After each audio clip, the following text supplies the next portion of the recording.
liberty and justice for all.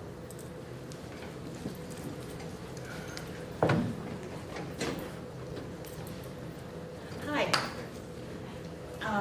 It's exciting. We're back. It feels like we just left, but we're back. Alrighty, I hope everybody had a lovely summer. And isn't this lovely? We're sitting in, for people that don't come all the time, these are new chairs for us.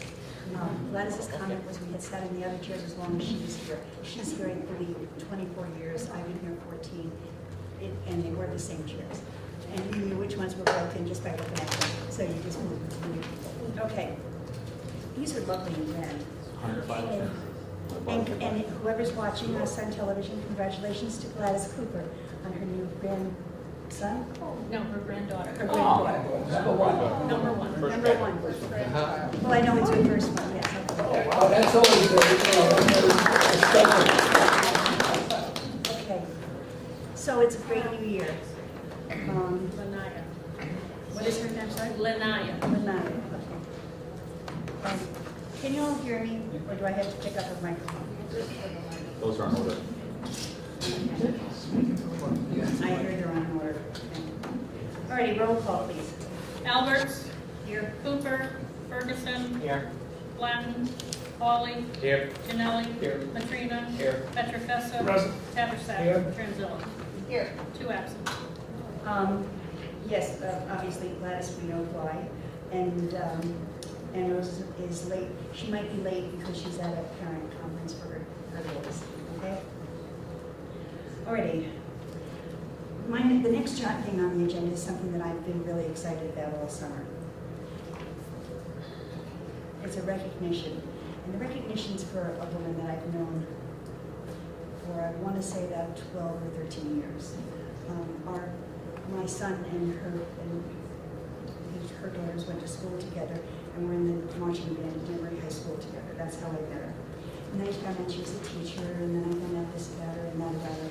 And I genuinely liked this person because she was such a genuine person and cared about what she did. And I went and saw her in her classroom. After our kids had graduated, a friend of mine's daughter was working with her. And I observed her in the classroom, and I watched her work with children. And then I listened to her, and then I heard people talk about her on a professional level. And it was amazing. It was amazing that this person's personal integrity that I had witnessed while we were in the high school stage, she carried with her, and that was also her work ethic. It was amazing. She's one of the teachers that people talk about when they talk about educators. They're not just teachers, they're educators. And she's the teacher of the year this year for our district. Would you like to talk about her? I'm sorry, Keisha. Come on up. Nancy, come on up.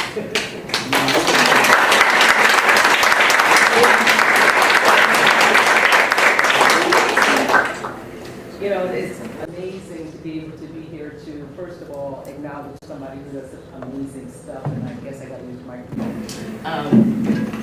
First of all, Mrs. Alberts, I wanted to thank you personally. I hope you remember when we had the Invention Convention, Yes. and one of my students' name was spelled improperly, it was incorrect, and it's okay because it happens 100 times. What I was very impressed with the fact you brought it to the school and gave it to the student. So I just wanted to thank you for that. Just so you know, I wanted to thank you publicly for that. It was awesome.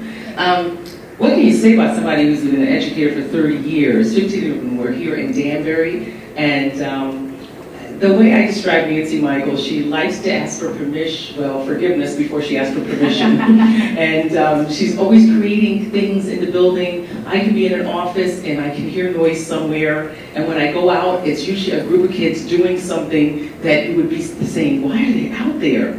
My favorite one was when they went out, it was after a raining storm, and the kids were outside and they were picking up the worms and throwing them back in the grass. And I said, why did you do that? And she said, because they're going to die. And I said, oh my goodness. Well, it was before school, so I didn't have to take any or do anything. But it was all good. Or my other favorite story, when I had the dead fish in the fish tank. I had a dead fish in the fish tank. It was about this big. It was a huge fish, yes it was. And Nancy, I'm looking at the fish, I'm like, oh my gosh, who's going to get that out of there? And Nancy said, I'll take it. And I looked at her, because at that time I thought maybe something was wrong with her, because she wanted a dead fish. And you're not going to believe it, she took that fish, she dissected it. The kids had the most incredible lesson. So I'm very blessed to be in a school that has not just her, she's an example of a lot of teachers in Danbury, but especially at Pembroke. But I am so, it's just an honor to call her a friend, call her the teacher of the year, and I joke with her all the time. I said, you being the teacher of the year, I'm going to use that forever, at least for a whole year, to get whatever I need. So I said, you're teacher of the year, but now I'm principal of the teacher of the year, so that's how I'm going to use it. I would like to introduce to you an incredible individual and her wonderful husband back there, Randy, with her daughter, Liz. You guys stand up? Yes. Everybody stand. My niece. And your niece, Miss Nancy Michael. Nancy, before you speak, please, I'm sorry, and then the floor is all yours. Would like to, Mayor Bowden tried to get here tonight and he couldn't. He apologizes for not being here. But he did send this proclamation for you. It's the mayor's proclamation. And it's, to read it is, be it thereby known to all that the mayor and citizens of the city of Danbury congratulate Nancy Michael upon being named the 2016 Teacher of the Year. Whereas we come together today to recognize Nancy Michael for her service in the Danbury Public Schools, and whereas Nancy attended the University of Michigan, from which she obtained her undergraduate degree in elementary education and childhood development. She went on to achieve her master's degree in special education from Washington University and her master's plus 30 from Western Connecticut State University. And whereas Nancy began her teaching career in 1986. She started to teach in the Danbury Public School System in 2001, and for the last 11 years has taught special education. And whereas Nancy believes in supporting students' inquisitive natures and making learning fun. She uses her math and science partnership and certification as a teacher leader in science to create exciting science adventures for her students. And whereas Nancy, students love her, and as do her parents and fellow staff. She's been a vital partner for parents who are looking to get more involved with their children's education, and has been a helping hand for teachers who are just learning and navigate the school system. Therefore, be it resolved that I, Mark D. Bowden, Mayor of the City of Danbury, do hereby congratulate Nancy Michael upon being named the 2016 Teacher of the Year, and we thank her for her service to our children and to our entire community. Signed this day, the 9th of September 2015, from the City Hall of Danbury, Connecticut. Mark D. Bowden, Mayor. Nancy.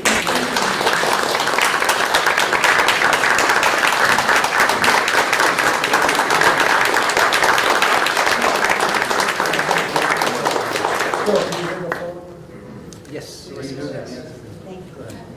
Thank you very Yeah, much. wait 1 second. You know, he's my neighbor. Well, that's why he had to Yeah, give that and to when you. Laura wanted everybody to do Ignite, Yeah. he hadn't turned his Ignite in, I knocked on his door for I did. He did a good job. Yeah, you did. You did a good job. Well, I stood up because my feet don't touch the floor in the chairs. I just want to say thank you to everybody. Thank you. And what an honor. It's like a teacher's dream come true. And that being said, I do enjoy what I do. I hope the kids enjoy it too. I think they do. And my colleagues are such great teammates that they've learned to accept my antics, and their gift to me was a hard hat. But we do have fun. We make fun learning at Pembroke. We make learning fun at Pembroke, and I just enjoy what I do. And thank you for noticing.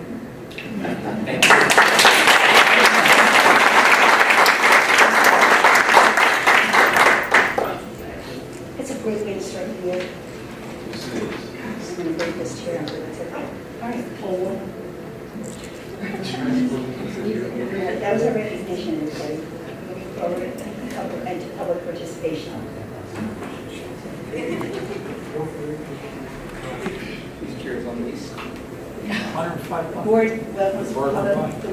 Board welcomes public participation and asks the speakers please limit their comments to 3 minutes. Speakers may offer objectionable comments for school operations and programs that concern them. The board will not permit any expression of personal complaints or defamatory comments about the Board of Education personnel and students, nor against any person connected with the Denver Public School System.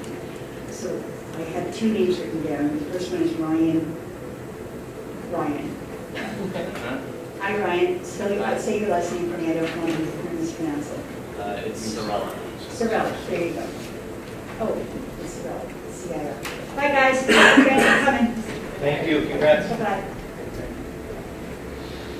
All right. So I am a student at Denver High School. My name is Ryan Sorella. I'm a junior, and me and 4 other friends, we are putting on a Light the Night walk for a National Honor Society project. So if you're not familiar with what Light the Night is, it is a charity that helps with blood cancer patients. And we're putting... Bill, could you, I don't think this, I'm going to get you on this. We have the same problem with our board chair. Okay. So, yeah, did you hear that last part, or do I need to repeat it? No, just the last part, explaining what it is. All right, so Light the Night is a charity organization that gives donor money to help fund research for blood cancer, and it has helped millions of people over the years. And it sponsors this event called Light the Night, where people walk around a track or any area to signify people that they're walking for or in remembrance of, or just for any reason at all, just to show support for it. And me and 4 other people are putting on a Light the Night walk because, for one, for a National Honor Society project, but also because there used to be one local, but now there's not anymore, and it's not within an hour radius, so we thought we'd put one here. So we have honored heroes there. This is Ireland from Statler Elementary School, and we have Mary T. And all the benefits from the walk will benefit blood cancer patients.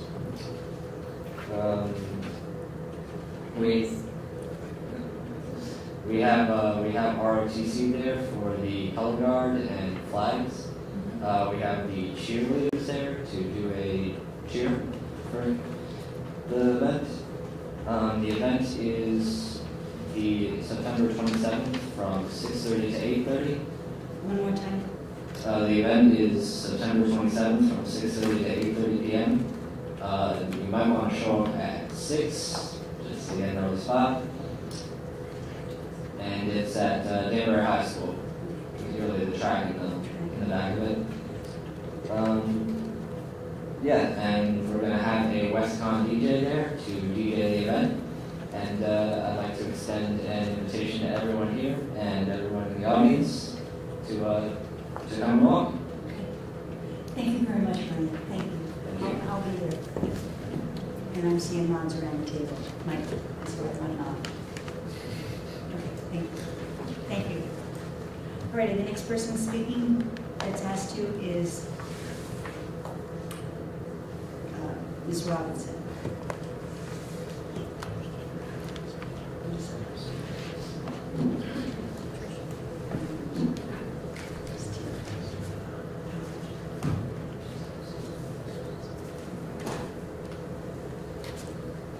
Good evening, I'm Trisha Robinson, and a few of you have heard me speak before, and I'm coming here tonight to talk about the AIS school.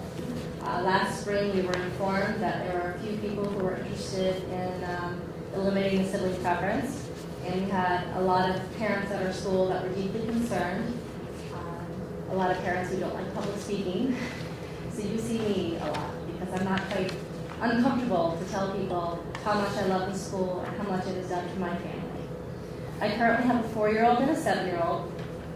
You might have met Kitten last time I was here. She did speak in favor of maintaining the sibling preference. We do have a 4-year-old daughter, and even tonight she said, "Mommy, where are you going?" And I said, "I'm trying to keep sibling preference at the school." And my 4-year-old said, "But I want to go to Kitten's school. What's happening?" She's pretty vocal for a 4-year-old. I volunteered at kindergarten orientation, and I saw Kiva's teacher, Mrs. Bala, who was wonderful, among many of the wonderful teachers at the school. And I said, well, Priya desperately needs you. She's got to have you. She spent so much time in your class, and Mrs. Bala said, oh yeah, I'm requesting that kid. I'm pretty sure that happens at every other school in Danbury. Every other teacher is looking forward to the next student in that family. They're looking forward to continuing building those wonderful relationships. And I just know that if we eliminate the sibling policy, it'll be a huge disservice to the teachers, the staff, and the families, and the little 4- and 5-year-old kids who are trying to go to the same school as their older sibling. I've had the opportunity, because I volunteer a lot, to speak to many people at the school, including teachers who have students in elementary schools. They applied year after year and didn't get into the magnet school. They even said, please do not eliminate the sibling policy, because they believe, even though they did not get in, they are teachers at the school, and they believe families should be kept together. If you consider judges through a horrible divorce, what are the things they're trying to do? Keep kids together. Foster families, trying to keep siblings together. Please, I know this sounds very minor to some of you, but it is a really big deal to everybody that I know. And we would have definitely made a different choice if I didn't know that I was going to have my siblings attend the same school. I love the school, I love the environment, and it just will not be the same without it. So I respectfully request that you consider voting down, making any changes to the sibling policy at the school. Thank you very much. Thank you, Trish. Thank you.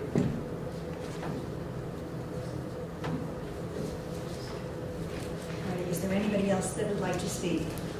Anyone in the first row? No, they're leaving. Second row? Third? Fourth? Anyone else, ever? That's it. Record order, please. Okay, moving along, consent calendar. The Board of Education approves the items on the consent calendar, exhibits 15-138 through 15-141 as recommended. Do I hear a second? Second by Bob Tarasek. Any questions, conversations? Seeing none, all in favor? Aye. One abstention? Any objections? Okay. Who abstained? Oh, I'm sorry, Richard Janella.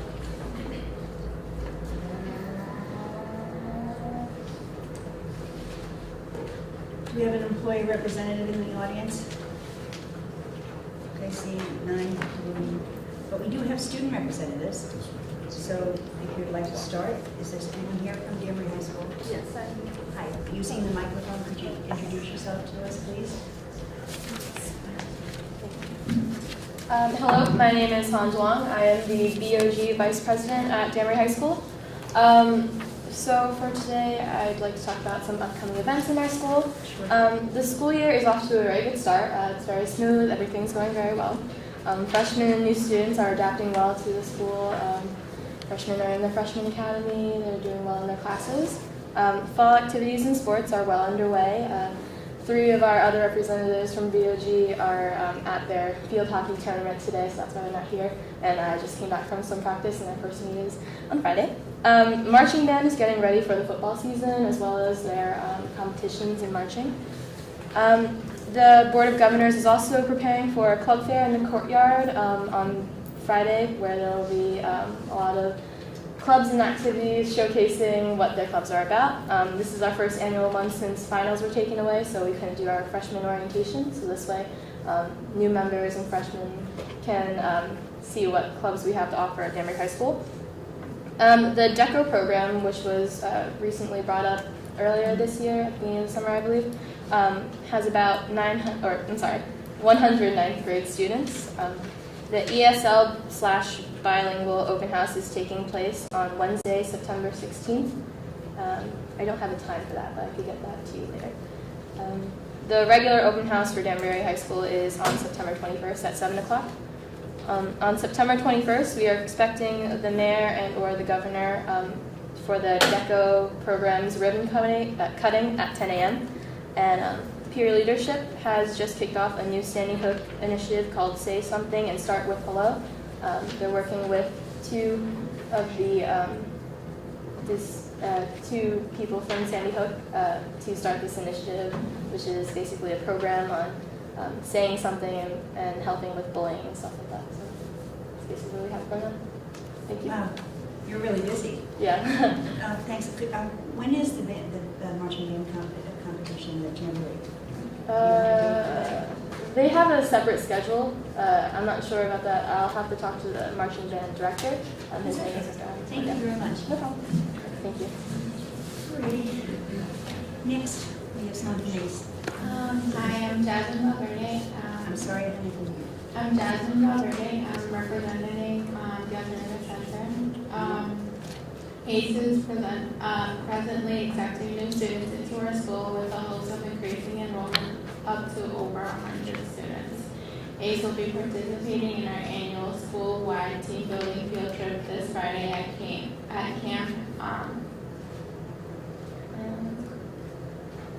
Hamlet in Patterson, New York. We look forward to many activities that will include low ropes and climbing wall activities. Also, ACE will host the parent open house on Tuesday, September 22 at 6:30 p.m. And ACE students will volunteer this Saturday at the annual Taste of Danbury with our principal, Ms. A. Okay, thank you very, very much. Alrighty, anybody have any questions for them? Okay. Seeing none, let's go. Action items. Oh, no, we're not. Excuse me, we're not doing that. We have a presentation. Or a presentation. Is it presentation or presentation? Tomatoes,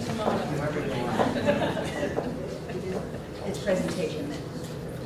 Go from home now and just say presentation. I beg your pardon? We have to meet. I don't want to blind you again.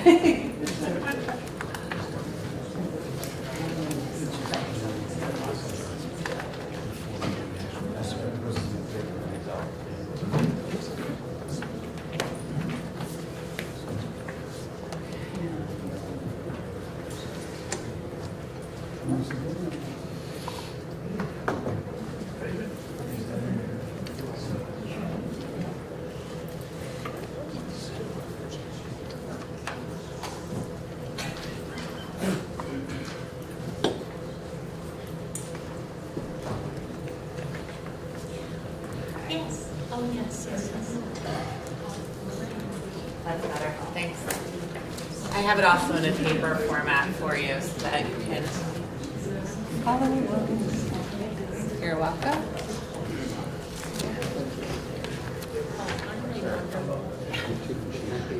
Yeah, thanks for pointing that out. These results have been trickling out, so for tonight, we thought we'd just give you a quick snapshot. The state has been very mindful of not trying to put too much comparison out there. So we've had to mine some information for our own usage, and Kara has been leading the effort in that area.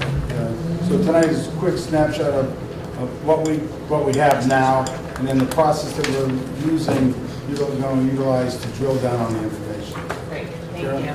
Yep.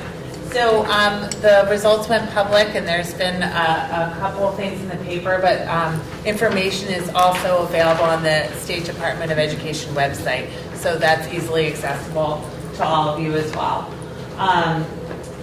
One of the things that we all are kind of starting to unpack as we look at these results, really in understanding that this is a baseline year.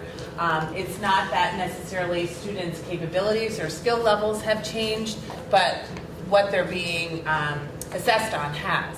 So with the Common Core state standards, this is now more aligned with those pieces. And I know many of you are very familiar with this, but during the state's briefings, those are the things that they're really targeting and making sure that people really understand that.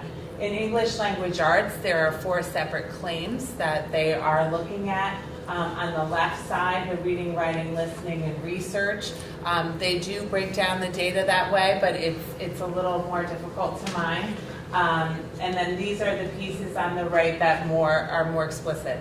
And this is also aligned with the coherence plan that we have been working on in Danbury. This is where the argumentative writing piece and the performance task around that is assessed. The next piece for mathematics, the claims are on the left there for you to see: concepts and procedures, problem solving, modeling and data analysis, communicating and reasoning. And so one of the pieces that really helps us with our coherence plan is not just having district benchmarks now that we're looking at informative assessments, but standardized tests that the state is and the results that are being released. So when you're looking at the different outcomes from the SBAC, it's important to understand what the different levels mean, particularly when you're looking at overall results. Level 1 is obviously not meeting the achievement level. Level 2 means you're approaching the expected achievement level. Level 3, you're meeting it, and 4 is exceeds. So again, they point out this is in no way related to CMT. This is not comparative data whatsoever. So for Danbury Public Schools, this is how we broke out by grade level. On the left, and these are all in your presentation, is the grade level. The N is the number of students who took that exam for that grade level. The amount of students at level 1, for example, for grade 3 is 25% of students who took the exam were at level 1. Level 2 is 27%, level 3, 26, level 4, 22. So when we're looking at proficiency of students who are meeting or exceeding benchmark, we're combining level 3 and 4. So sometimes when you're looking at results, they're breaking it out by 4s, and sometimes it's just basically students who've met the threshold for proficiency or not. In this case, we've broken it out for you by levels. For English language arts, we pretty much are looking at the same trend line as the state. We kind of expected these results, as did the state, and as well as math. We're kind of expecting results at the state level with the research that they've done, that this is what they expected to see from Connecticut students. Any other questions? Please, yeah. I think so. Yeah, okay, sure. Can you tell us the percentage of students that, for instance, in level 4, that English is their second language? Yes. We can. So there are a lot of different ways to break out this data, and we're meeting with Extended Cabinet this week to kind of so if you really broke out if you discarded that number, where would we be then? That's what I would like and to that's see. right, and that's what we're looking at with Extended Cabinet this week, and then we'll roll it out as we drill down further. One of the pieces they look at is ELL, and all the different subgroups, and they put it ELL yes or no, and so you can see everything broken out that way. Another piece that they're doing, and that's differently this year with SBAC results, and then will become a part of SPI in the future, is that they do a super subgroup. So they call it high needs, and so that includes our English language learners, that includes SPED, free and reduced lunch, and all of those students are put in this kind of super subgroup so that they don't count twice, right? Yeah. And those are also public, those high needs outcomes, and that was a very interesting thing to put down, starting to put our schools with their overall performance next to the high needs group. So we're doing it both ways, and that will be available shortly.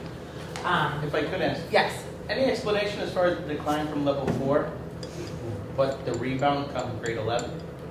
Okay, so grade 11 is Grade 11 a little was bit. the students that opted out.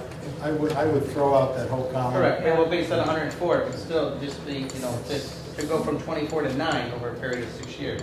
So understanding even that number, it's difficult to use 11. We only had like about a 15% participation rate at the grade 11, which is It's not. So it's not really relevant. I'll just take a snapshot. The sages up at Hartford finally figured out 11th graders are going to take 2 tests, the SATs now. This year, the state board has approved a nationally recognized advanced placement test, and it looks like it's going to be the SATs. So I think that will grow to almost 100% participation. So relevancy here for this is not. And considering, I mean, saying that it's a higher number with the fact that a lot of our AP kids did opt out because they were taking all those tests on that side. Yeah. So again, you know, these are the pieces, and then we'll talk about a little bit about the data process that we're going to be using to look at this, to talk about what are the student needs and instructional needs that might exist. This is a little bit more helpful. This helps you see it in a little bit of a more bird's eye of understanding who's really at the proficiency level and above. So I put, in this case, Danbury Public Schools next to the statewide percentages. So that's how we're falling out next to the statewide results. The literacy program, as we look, just a quick snapshot, is that, you know, for a very long period of time, many of the claims that have been made with the Common Core has been part of the balanced literacy program. So yeah, I believe that that has really impacted some of these scores. Mathematics, on the other hand, is relatively new, as you will come to see as well. And in our district that we have been working on argumentative writing, and remember that this isn't just reading, this is literacy. They're all those pieces, and that it was been pushed within the district over the last couple of years. So those are kind of the trends that we're seeing. What's difficult is that this is our baseline. You know, I mean, this is really there. It is what it is this year, and then we can start kind of looking more at trends. But we certainly can start to drill down to instructional and student need and strategies. For mathematics, these were how our level 1, 2, 3, and 4s fell out. Again, we have a low number. Participation rate was about 17% at the grade level for 11. So that becomes a number that's not really reflective of the student population. And that includes ACE and DHS. All of these are across schools. So these were significantly lower than our English language arts results. That is also the trend that this state saw. So this was, in looking at the discrepancy between the achievement levels for both, it was what was expected by the state as far as you know, thinking where English languages are comparatively to mathematics.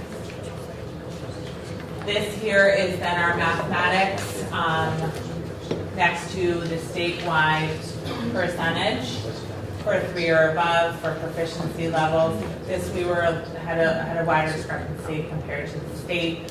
We've already started looking at what the rollout of the Common Core curricula has been, what resources do teachers have. Connecticut is making it a priority to make professional development available to math teachers to bring them along with Common Core.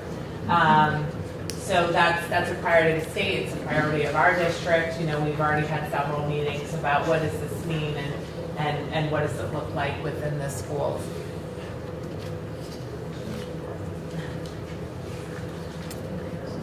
Yeah.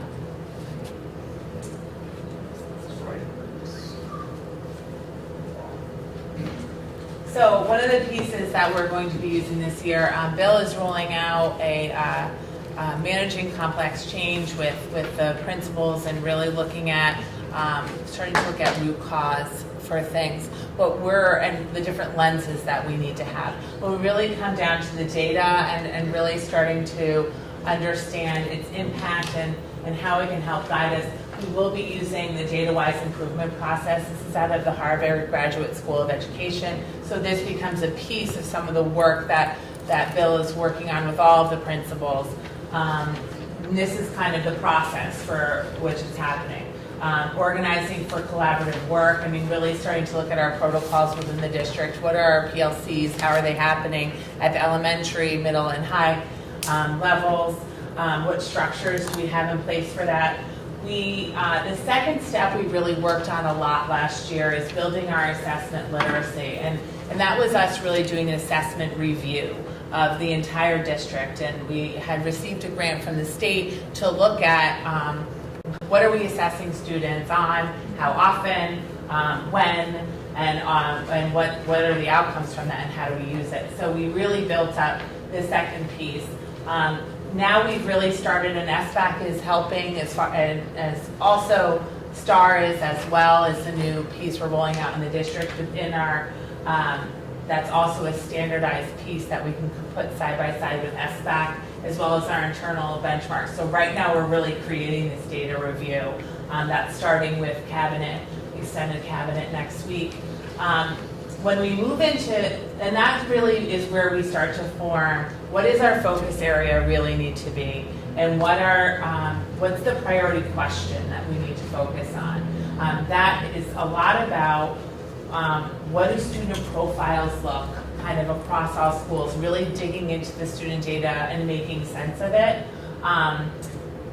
Then we start to look at what is some of the problems that we're seeing, right, and identifying that. Then the piece comes back around on how do we examine instruction. So we started doing that a lot with Marzano and our teacher evaluation process. But then now how, based on all of these things, do we develop very targeted action plans for an improvement process? Then how do we move that and begin to assess it, look at the data, come back around on it again and make adjustments as needed. So we've kind of had a lot of these pieces in place, but I see us really mobilizing now at the third step and working towards pulling them all together. I mean, Sal and Bill and I have had several or many discussions about this, and we're really starting to move into digging into the student data. We've had a lot of data overview, but now it's time to really dig deep at our curricula and how it ties into we see, and what are the instructional strategies we might need to look at. So that's, yes. Just a question. I know in the past we always talked about the DERMS, how you saw how, say, Danbury would compare to cities with similar ethnic composition. Yes. So is this still being continued under the SBAC? And I'd be interested to see how we fit in there, because when we're looking at statewide, I mean, of course, that goes from Greenwich to anyone. So I'm always interested in looking at, okay, how are we doing with profiles very similar to Danbury? Yes. I mean, because we all have probably similar problems, ELL, learners, not enough people probably to teach them. Right. And so forth, and it's not just Danbury that has this. So we have started to look at the DIRT data. So we're looking at comparable districts that their SBAC scores were released to. So we've already started to drill down and put ourselves, I mean, we were, and Sal will have access and we can disseminate this information, and you can even view it yourself, but where we mostly fall, it's a little bit all over the place within our DIRT. Like there are some places where we literally grade 4 math, we were at the top of the DIRT, first district. Then we were falling pretty much in the middle for the rest. So we have that information and we can get that, The state, as I tried to, they've discontinued publishing in comparative manner. So right. We have, for me, we're targeting the state average. I mean, we have some phenomenal teachers, and I know we can get there and they bring students way beyond that. But we do look at the DIRT in terms of the resource equity, so we'll be looking at when we drill down for those areas. But as I talk to everyone, this sort of profiles, quite frankly, what the state has found. And typically we've been in the middle of our DIRT or above our DIRT. But this is benchline stuff. We don't know the growth. Here's what's beautiful. We've been able to argue that our teachers, maybe they don't know, one student may not make proficient, but that student may get 2.5 years of gain. They don't get that in some of these suburbs. They really don't get it. And that needs to be appreciated and somehow valued. And the new system, she quickly said SPI, the School Performance Index, that will be calculated in there. So when students move that far, the school district will get some credit now for that work. They may not be a proficient, but by God, they got them 2.5 years. That is phenomenal work, and that happens. And most of our teachers work hard at that. So you're going to see a lot of that, as Kara pointed out rightfully. So this is baseline, and then we'll start moving. Last year we did that assessment I brought to you. We tried to cull down the assessments. So now some assessments are given. Those students that are doing well and moving, they're removed from the monitoring. We don't have to retest those youngsters. So we're trying to get smarter on how we focus our resources. And those youngsters that need to move ahead can move ahead. And that's sort of been our way. But this is the first year that we're doing that. some data. And they've really talked about at the state level to say that there aren't to compare within districts is a really big challenge. And they don't make it easy within the reporting system to figure out. I mean, we went in and usually you were able to do that very easily. We had to really completely do it ourselves. Yeah. So throughout this is stuff that you're going to be working on. Throughout the year, how do you track progress? Do you test or? So a couple different ways. I mean, we have our internal benchmarks, which at the secondary level have been in place for a number of years. And what Sal was just alluding to, the fact that when students are on target, we're testing them less frequency. Stop weighing the cow. That kind of piece. So that we have internal benchmarks. We also have the STAR assessment that we piloted last year at Pembroke and are rolling out this fall. And that is more standardized, norm-referenced assessment that is in math and reading. So those two pieces will be given 3 times throughout the year, K through grade 9, and then to all of our special education and ELL students. So that and then there is also an opportunity for progress monitoring in between to see for our students. So it identifies students who might need urgent intervention or watch or let you know if they're already meeting the benchmark. At that point, you can progress monitor more often to see if you're getting traction for the intervention you might be putting into place as a teacher. Okay, Karen, the new test. I'm sorry, Richard's been waiting. I'm sorry. That's good, that's all right. The new tests that you are rolling out this year, are they replacing, you're taking away some other things? Took away the DRA. So other pieces, we are required to report our reading scores to the state, K-3. They no longer accepted the DRA due to its subjectivity. So they gave you a list of the tests that they would accept. So we did a review of all the available assessments. Everyone made their recommendations. The curriculum administrators weighed in to everybody. We also had the assessment review happening at the same time. Jonathan Costa was a part of that review process as well. So that's how that determination was made. And they also offered the math piece, which we haven't had a benchmark in all grades for that before, and now we do. Okay, so just a follow-up question. These tests are 3 times a year, did you say? The STAR assessment is 3 times a year. And how often was the DR? 3 times a year. Okay, so it's just it's an even wash, yeah. But the reason that it was chosen also is that the DRA is a longer test. We increase instructional time by using this because it's a much shorter test for the teacher to administer. The DRA, it was valid and it was subjective in terms of its use. The state wouldn't accept. But the days that it was taking them to administer, it was 3 times, but then there was progress monitoring. Other students were given it more often. Right. For this. So it was kind of like not really that way. So I think this provides information to teachers much more economically that they can then utilize for their purposes. Kids that are in special circumstances under the SRBI, which is free special education, where they have to do progress monitoring, this actually will assist them to do assessments. And what's nice about it, technology sometimes does help. It's all within our system, so a teacher can have that readily available. Instead of creating documents, revising documents, it can be there. Every night it refreshes itself. So they have accurate information. One of the, how much time do I spend planning? How much time do I spend teaching? How much time do I spend assessment? We tried to give them more time teaching as best we could. And this is the first year in trying to do that. So we think it'll be helpful. But, we've got to keep an eye on it. Richard? Yes, thanks. Will you have the data relative to this broken down by the schools itself? We do. It's pretty extensive, but we do have it. And I understand the test was given somewhere about March, April. So the Common Core was basically new to everybody last year. The test of teaching to the teachers and the students.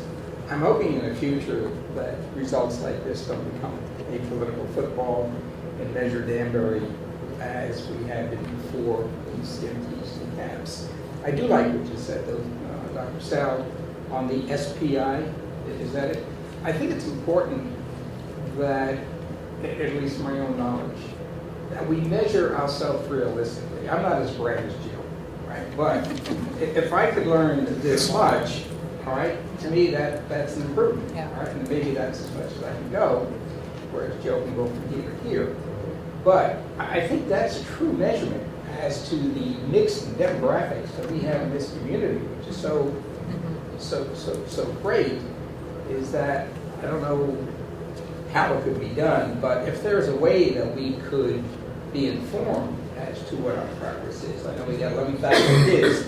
I don't want to read data on 11,000 kids on progress, but I think that's a better measuring device to me, as opposed to, once a global thing. I understand the states need that and other people need it, but for us to see how we operate in Danbury and how good we're treating our kids and the effectiveness of our schools and our teachers, I think that SPI type of index or information is important to us, because that's really what you're doing. You're looking to measure, you're looking to teach a child, to challenge them, right, to the best of their ability and their performance, regardless of a competitive nature in terms of some other person who has more a skill set. So, and when we're talking about the overview, the entire overview, those are the pieces. The other assessments that are embedded already within our district, and how do we understand a real student profile, not just a baseline score. There's nothing to compare it to at this point. But what we can understand with the new STAR assessment for math and reading is student growth percentile. So if I score a certain score and I'm in 4th grade, I then am compared to the kids within the same bucket that scored the same thing as I did in 4th grade, and then where do I end up at the end of the year? So it's comparing apples to apples and not oranges to Joe. You know what I mean? So like those so that is exactly the kind of number that we're looking to understand. And that's something that you're working on and looking to be developed. No, we haven't. We haven't. That's what's rolling out. That's the assessment that we have. I think I need to go on record, and you guys, I mean, when you look at Danbury, I know we're urban, suburban, but we've convinced the state to look at what our teachers do. Our attendance rates are phenomenally high. Our truancy rates are below the state averages. Our suspension rates are below the state. The job our teachers are doing, engaging youngsters of all ethnicities, is really incredible. And to look at a single score to make judgment was a fallacy. I mean, everybody liked it. It was something that was concrete, but it wasn't due justice. And we think if we can get them here, connect with them, give teachers resources, and then we can monitor success. We think that, look at the overall child at 360. I think what we're proud of now, the rest of the people will see what we're proud of and start to get the job that our folks are doing in that classroom, really. So that's our hope. But this model here, with Bill's developed some guiding questions that will bring folks to it. What's going to help us is one common language. It may not seem very important to you guys, but it is to us. Our mobility, by the way, rate is down. It's about 11%. It used to be about 30%. We're looking at things, but we do need common languages. We have coaches that work in classrooms. This will help us move the enterprise forward.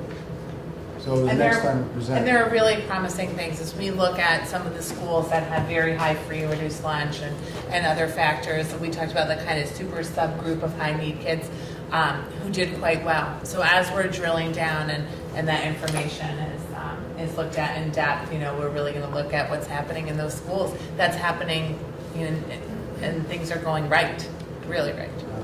There's a lot going. Yeah, there's a lot going right. Does anyone else have any questions for Jared? Anybody else have any questions? She'll be back in a few weeks when we get all the stuff and get it through. Yeah, make it pretty for you a little bit. So dense.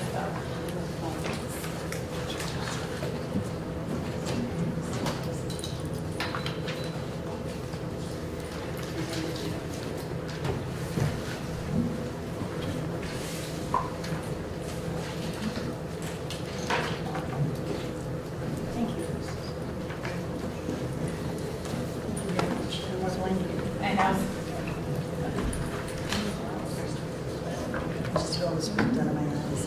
Oh, jeez. It's like it's not. Has a lot to do with age. Yeah.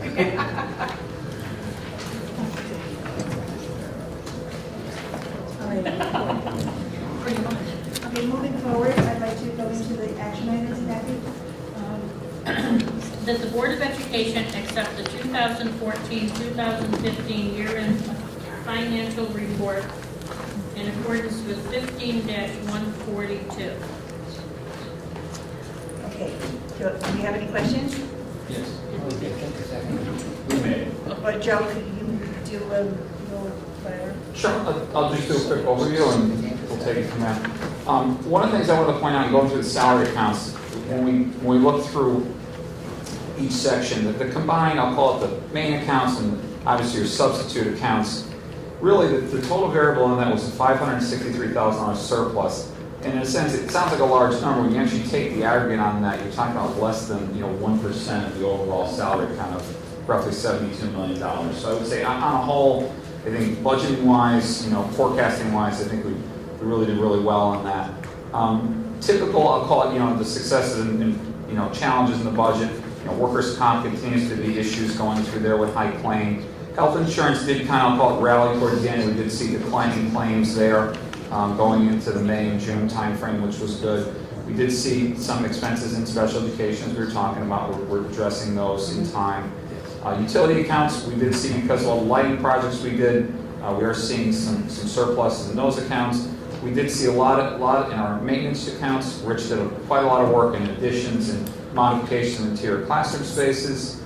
Busing accounts, the board knows well, the additional 3 buses we added, so we kind of knew going into the year those accounts were going to be, in a sense, ugly. Fuel was high because obviously the high temperatures. And equipment, we did do some payoffs of leases going into the 15-16 budget, so it's kind of a run through. Certainly take questions. Anybody else have a question for? I'm sorry, Richard. Go ahead. So in addition to giving the paying off or funding the reserve, we give back the city 24,000. Is that correct? We gave 320,000 back into reserve, and there's about 24,000 surplus there. And there'd be some additional to workers' comp reserve, 150,000. So, or in a sense, liabilities we have to assume. Joe, the 324 is going to our insurance reserve. Correct. I'm a bit naive because it's hard for me to fathom how we had such large workers' comp claims in an area that's not industrial. I mean, you're not dealing with equipment. It's not that we're dealing with pencils anymore. We get lead poisoning or you get shocked from the computer. So, what creates the large workers' comp claims? And if there is a reason for that, what are we doing to attack that problem so that we minimize the situation? I look at it, if we're in a hotel and people are sliding in their bathtubs, then I put strips in the bathtub to prevent that. So I'll handle that. So the bulk of our workers' comp claims are really coming from, in part, custodians who get injured working, and they're working on the job. So they're in a semi-industrial kind of workplace. The other one, a large percentage of them are coming from tutors, and those are tutors who are on one-to-one or one-to-2 or one-to-3 assignments with high special need kids. So these are tutors who may be injured, not necessarily restraining, but working with kids, and they get injured in those kinds of settings. They might get bitten, they can be pushed down to the ground, they can twist an ankle, walking a child down the stairs, and those are all workers' comp related claims. So in the what are we doing to solve that, we do a couple of different things. In the custodial context, we're doing a lot of training, and we've been working with KERMA because they do a lot of free training for us, lifting, how to appropriately lift things. I think we did one for clerical staff on ergonomically correct seating at their workplace.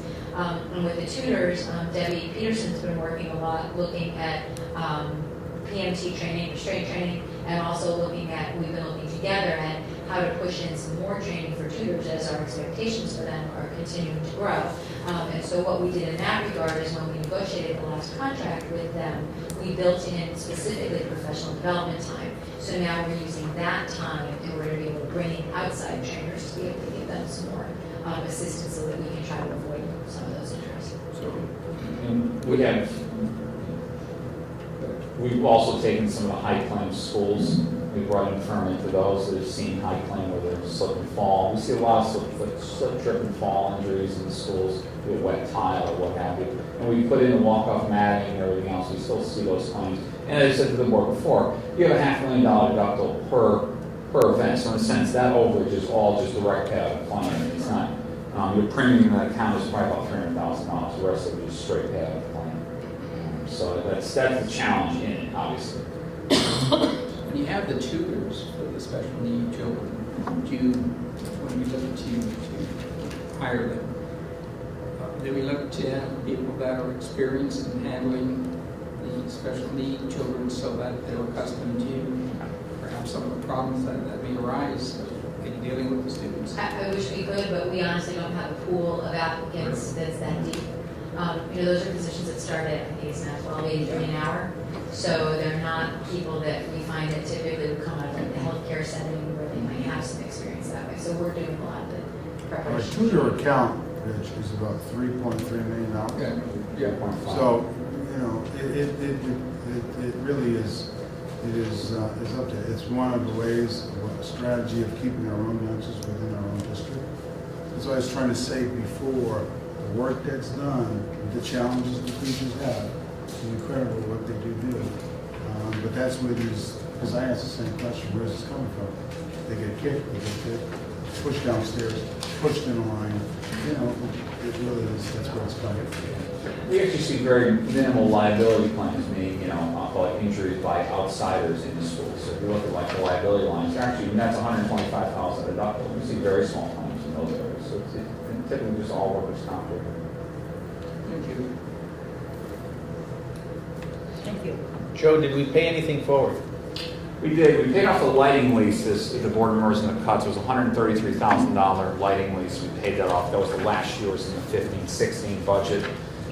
We obviously made the health insurance reserve fund there. We paid $320,000 over to the city in that.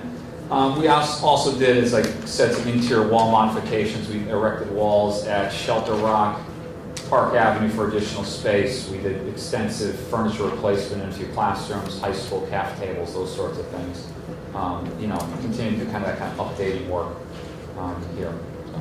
So, but for basic payoff, I'd say the lighting lease would be the bulk of it, 133. Thank you. Any other questions? Seeing none, I'll try your minds. All in favor? Aye. Opposed? Abstention? Seeing none, it passes. Thank you. Yeah. We're done. Superintendent's report. Before I start, I want to really thank Joe and recognize him publicly for the yeoman work that he did to cobble together a lot of resources, made sure that bills were able to purchase things that people were wanting at the beginning of the year that we had to cut out, reading material, instructional stuff for teachers, and so you did a great job with that. Thank you for doing that. Finish your mic. It makes a difference, Joe. Thanks. I want to read something. Danbury. The Land Trust of Danbury gave its 2015 Outstanding Service Award to, during this gala in August, the principal of the Western Connecticut Academy of International Studies, Dr. Helena Nankowski, was the recipient of that award. It was given to her for her commitment to protecting the environment and her example as a leader in conservation efforts. The sense of community at AIS, their outstanding programs, and the high level of academic achievement distinguished both AIS and Dr. Nankowski's commitment to the education and to Danbury, said the Land Trust Danbury President Michael Marcus in prepared statement. Under her leadership, AIS students learned to be responsible for protecting our world, our planet, and living a sustainable lifestyle, all goals we share at the Land Trust of Danbury. Nankowski has been principal of the Magnet School since its founding in 2006. Last year, the school received the Connecticut Association of Schools Outstanding Elementary Schools of the Year Award. And she happens to be with us tonight.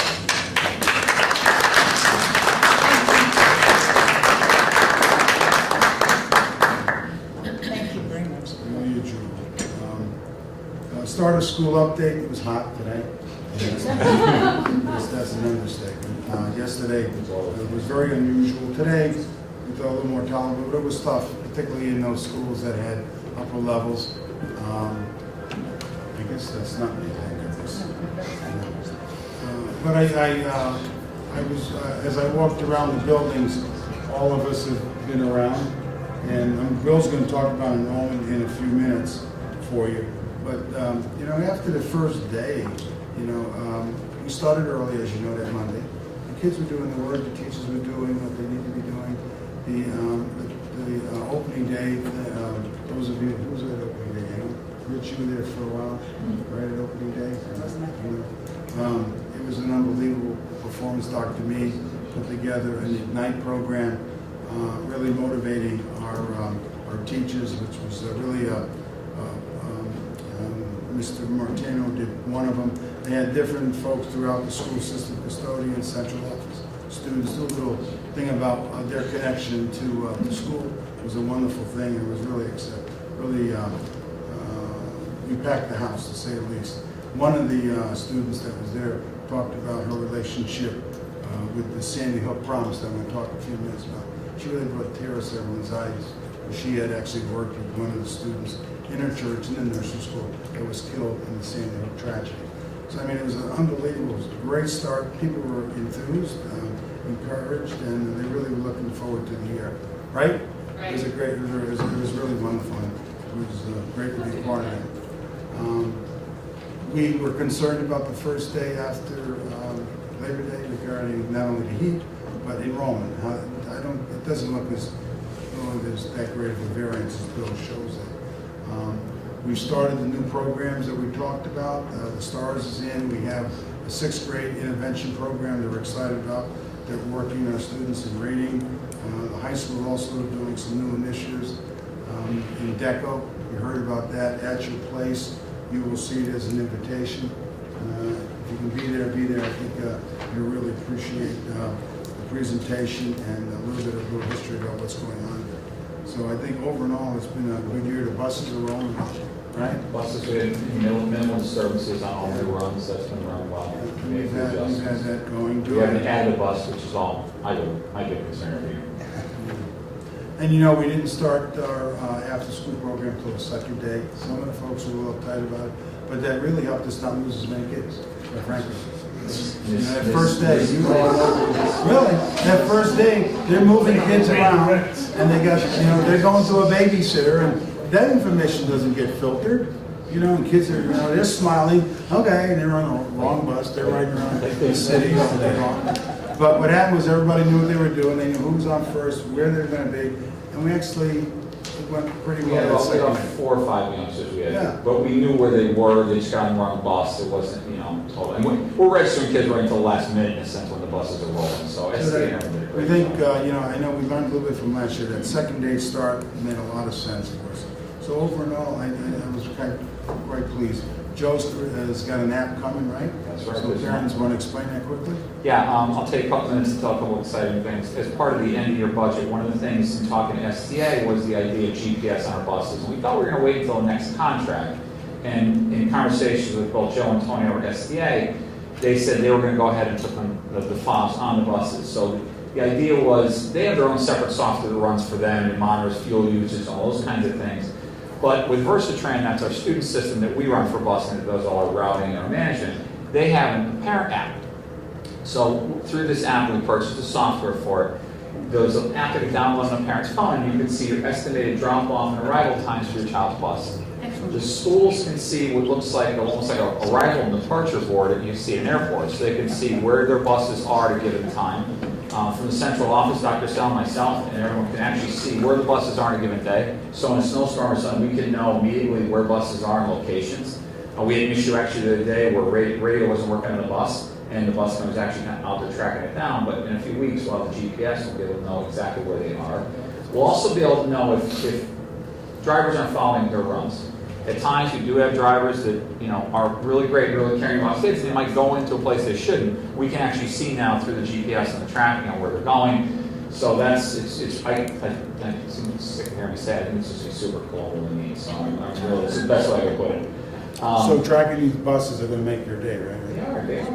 That's how exciting we are here at Central Office. I gotta say, there's not a lot of urban districts that are doing it. There's a lot of GPS around, but I think with the app that we're purchasing, it is gonna be, you know, really neat. So that being said, the other thing we are doing that we did purchase through the end of the year was we are going to have a transportation audit. If the board knows, we talked about this kind of through the budget process.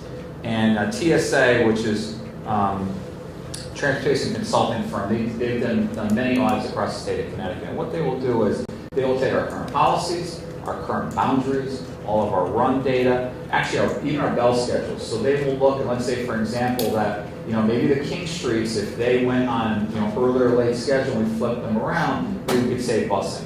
So they really do take our whole entire bus runs and break it down and in a sense reassemble it.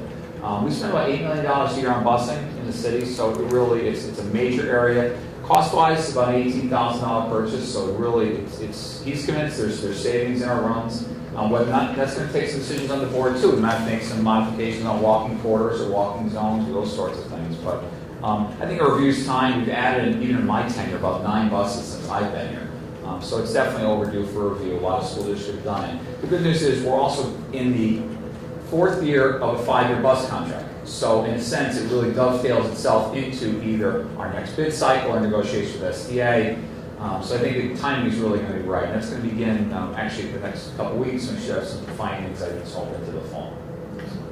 Councilor Ranch, and you didn't lose any board ed kids this time? No, not this year. No.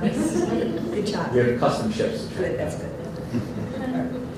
On a serious note, if you take a minute and look at the Sandy Hook Promise, you've heard me mention this, but I'm happy to say that we're kind of the ground zero for it for the state. Our youngsters at the high school through their leadership class really have taken the gauntlet, and they are really rolling it out for us. We have 169 towns that will, school districts that are looking at it. The Connecticut Association of Principals, the Connecticut Association of Boards of Ed, the CEA, the AFT, all of them have said this is something that's important. I mean, ostensibly to read this, you can see where they have stats where some of the shootings, the tragedies that have been happening, 4 out of the 5 shootings, they found out someone knew about it.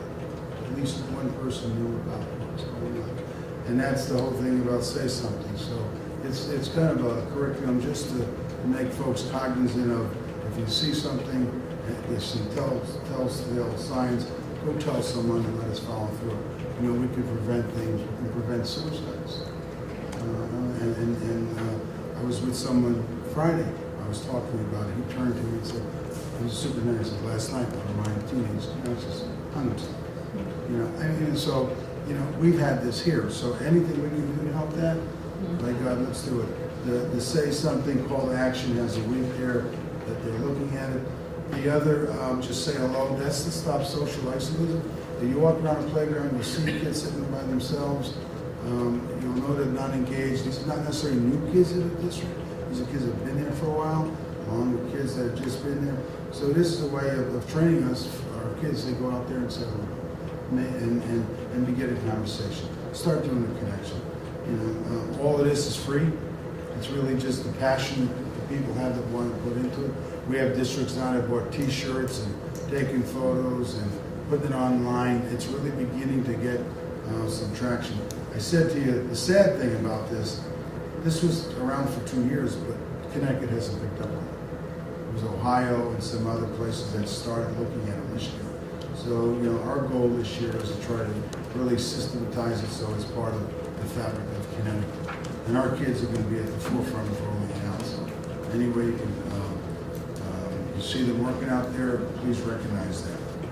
They're what we're about.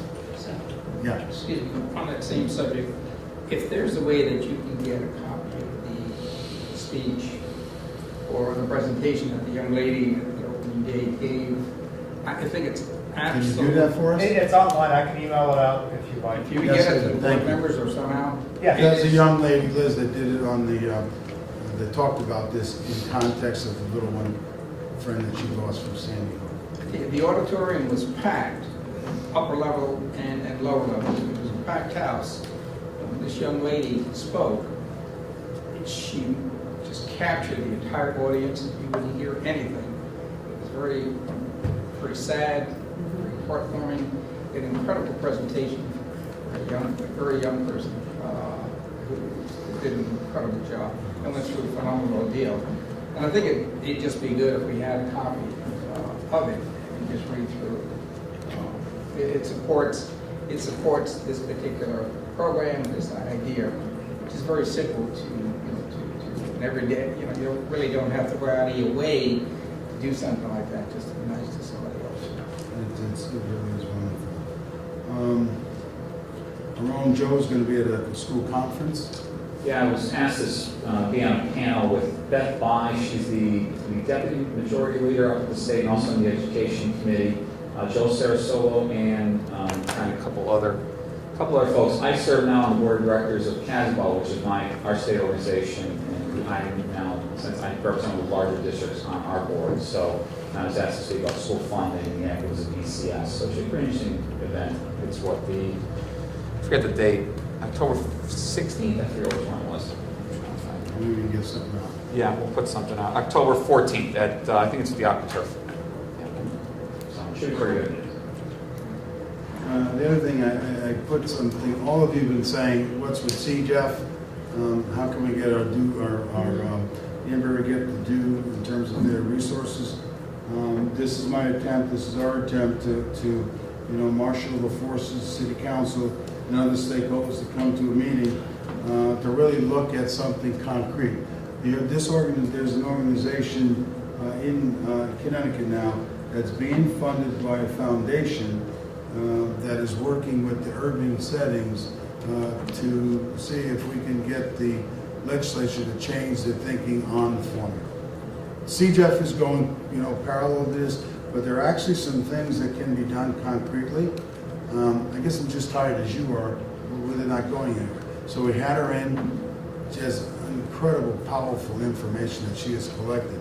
I mean, everything from the per student expenditure from special ed ELL compared with the level A districts, cross-reference with scores and the genealogy of their grandmother, if we ask it as well. And they've got everything in there that I think is powerful. The idea is to have this night, create work groups and action plan, and have people do something and not talk about it. We tried last year. I sent a letter. That one's 0. So we're going to see if we can get, you guys that keep saying, let's do something. Well, here's a call to action that maybe we can do something. We're not going to be able to change anything this year in the biennial kind of thing, but 2 years down the road, there's going to be a chance for the formula to be relooked at. That's one of the reasons why Joe is on that panel. There's a state group is looking at what can we do. The formula was frozen how many years ago? About 6 or 7. Yeah. So, those that don't need it, they're getting that they don't need, and we need more, and we're not getting it because we got frozen. Now, granted, we've got the Alliance money. Blessing to that, no question about that. That's helped us. But, you're entitled to $50 million. You're getting some, even if I throw in the Alliance grant, 35 as a challenge, right? 34. So, we're still less than halfway there. So, I'd like to see you come out that night. We'll have a presentation. The mayor's going to be there, and we'll see if we can get people to commit to doing something. Who's doing 1 or 2 things? Maybe going up to Hartford, meeting with folks up there, writing letters. Just make sure that we're visible. I think it's important. So Is an RSVP from some of the politicians? I'll have to, not as of yet. I'll have to ask that. I haven't heard. I have not heard yet. And before support of those, yeah, with me. Well, maybe everybody pick up the phone and call. The other thing is, I think last year, the work that was done with public information has been incredible.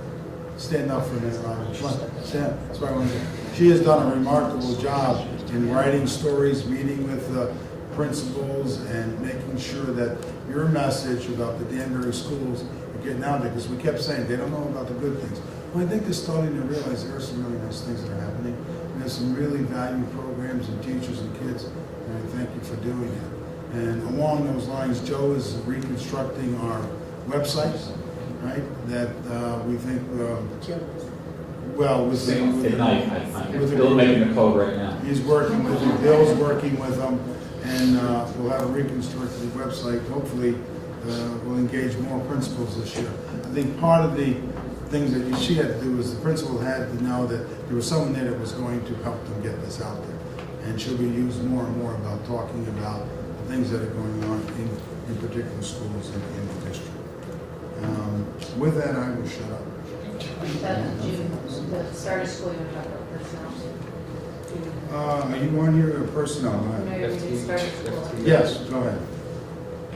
Okay, so I'm going to do, you might remember last year in October is when I did a presentation for you so that you could see in greater detail and drill down into some of the data. And right now, actually, I'm looking at 3-year trends in hiring. So I'll give you just a quick overview today so you know what I know as of right now.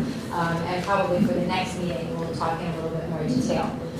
We hired roughly 64 certified staff this year, and counting. This year, more than others that I can remember, we've had people resign or leave us at the very last minute, some after school began, some in very difficult to fill areas. So we've been working with other area superintendents to try to stem the tide and try to make the transition easier by holding on to people for a little bit longer than we might otherwise while we search for replacements. But we've been kind of hamstrung by that in some tough to fill areas this year. So that's kept us busy. But overall, the 64 certified hires that we had were along the same lines as what we've had in the past. About 75% of them came in with masters or higher. So they're, again, a pretty well-educated group. About a third of them were the elementary level. 25% are Danbury residents, which is in keeping with where we've been the last few years. And this making at least 70% of them came in the first 3 steps of the scale, of the salary scale.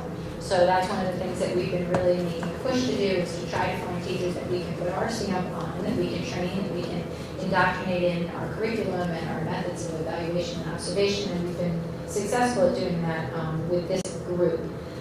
The other item of note always is the demographics. Our numbers are up this year, primarily because our hiring in the area of Hispanic candidates increased again. That was about 11% of our pool this year. African American and Asian candidates were, those who were hired, averaged about 1.5% each. So again, you'll remember from the last time we talked through the slides about whether or not our hired-in population is reflecting the demographics of our students. And right now we're pulling together our current student demographic information, so the next time we may, I can share that with you. But I think that the 11% Hispanics that have been hired are reflecting the trend that we continue to see in this district with our own demographic. But that overall number of about 17.5% is high for us. It's quite a few points higher than where we've been in the past. So that was encouraging.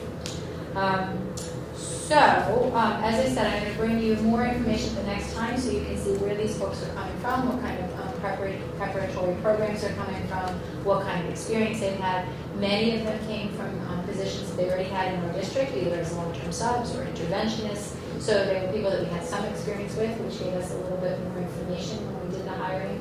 But all in all, going around the district in the last 10 days, I think the principals have been delighted with those folks that they brought in who new. And they also seem to be very happy with the way that the buildings have gotten off to a good start this year with all of the staff combining together and kind of bringing in new people and getting the buildings ready. So I think it's a pretty positive atmosphere out there. So that's been great. The other piece that we're starting to turn to focus on now is the high school principal. And we had talked last time we met, I think in June, about the timeline for hiring. We have under a dozen applicants now. We'd obviously love to see more, but we have had a pretty limited pool. That's pretty much in keeping with where we've seen our other administrative positions. Those pools are also about that. Particularly for high school principalship. Particularly for high school principalship. And I think you'll remember from the last time we spoke, there are several larger high schools in the area, all of whom are currently looking for principals and administrators. So we're getting ready to now really screen that pool and start putting together panels for interviewing so that we can see what we've got in there and try to make some decisions about where we go from here. So that piece is going into motion. The last piece that is also going into motion out of my office is last year Dr. Sonali participated in the Human Capital Cohort up in Hartford, where we met with other districts that are similar to ours and talked about problems of practice and recruiting, in induction and in retention of teachers. And so we are going to put together a new teacher cohort that's going to meet periodically with Dr. Sal and myself to talk about those issues so we can see what kind of a job we're doing, not only in recruiting, but actually getting these people in for the beginning few days to indoctrinate them and what kinds of work they're getting done in terms of induction in the first 6 months to a year in the buildings and then beyond. And then talking a little bit about retention issues.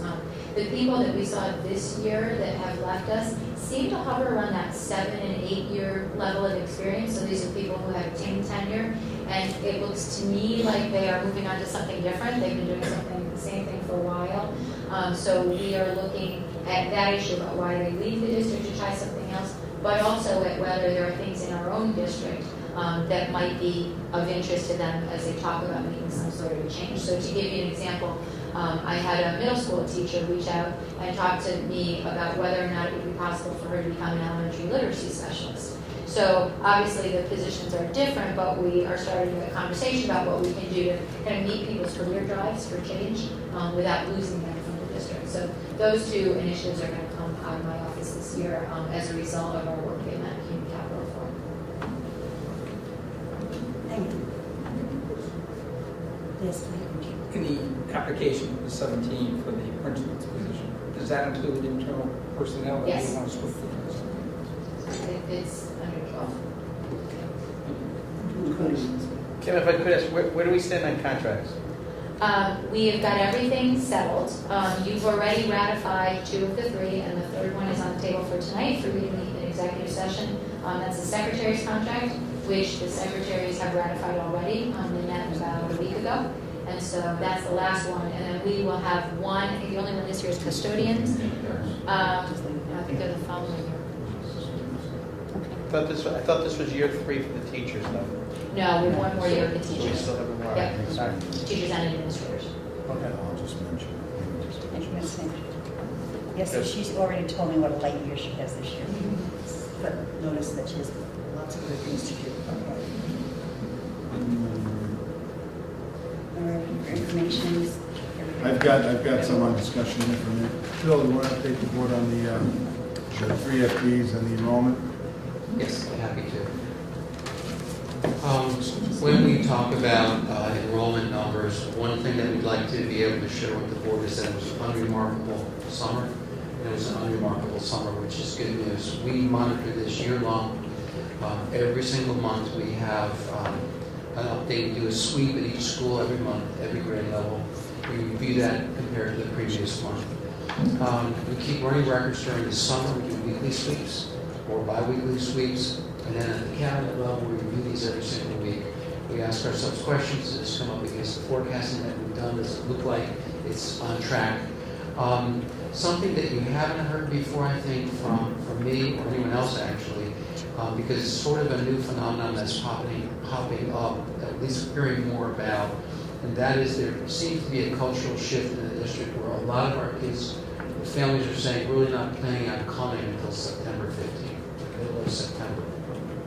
And we're still getting smarter on that. We have more information. We'll be happy to share it with you. That's in part why the state looks at October 1st as the official enrollment date, because they realize this is very fluid. Over the summer, it'll drive you crazy if you look at the numbers. They're moving like walking on ice floes. By October, they start to stabilize pretty well. Highlights from the report. We'll be at about 11,000 kids, as we predicted, when the dust settles. We're up about 275 kids overall, which is exceeding expectations. We were growing about 100 kids per year. About 85 kids at the K-5 level. Not all that surprising. The middle schools are starting to stabilize. There's a pretty good discrepancy between the two comprehensive. They're starting to come within 100 student tolerance. West Side is growing as expected, as planned, because we just went to another grade level of global studies, as you know. We're up about 50 kids at the high school. Our wild card, the thing that keeps us up at night, is kindergarten.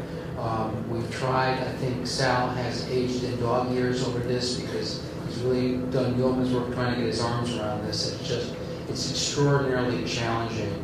Once we went to universal full day K, there was no incentive for parents to tell us that they were going to bring their kids to school. There was a misnomer out there that if we had one full day K in every building, if I registered my child early, it increases the probability or the possibility that I'll get full day K. Now universal full day K, it's just everybody just walks in whenever they want.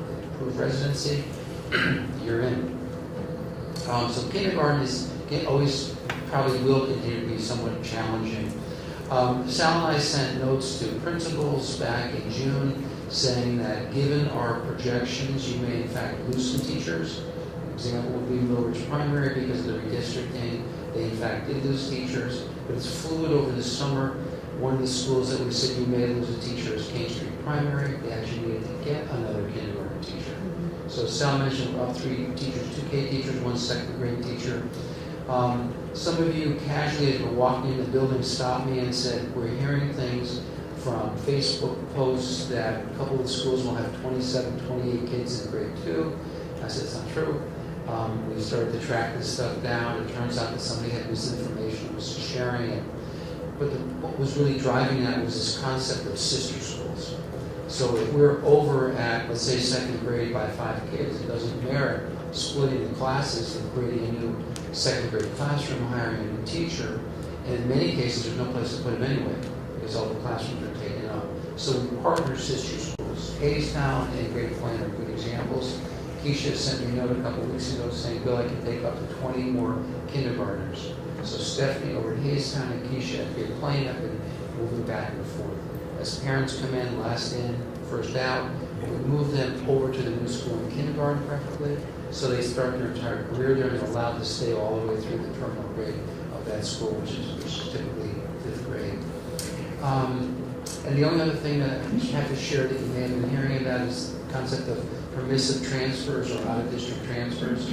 We put a freeze on that because we weren't sure what the numbers would be in any given school, especially with the redistricting and especially with the wild card of kindergarten, so that if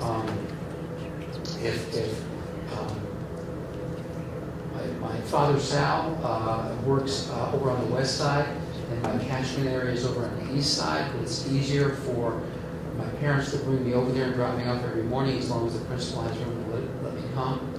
So it's called permissive transfer. It's at the discretion of the principal.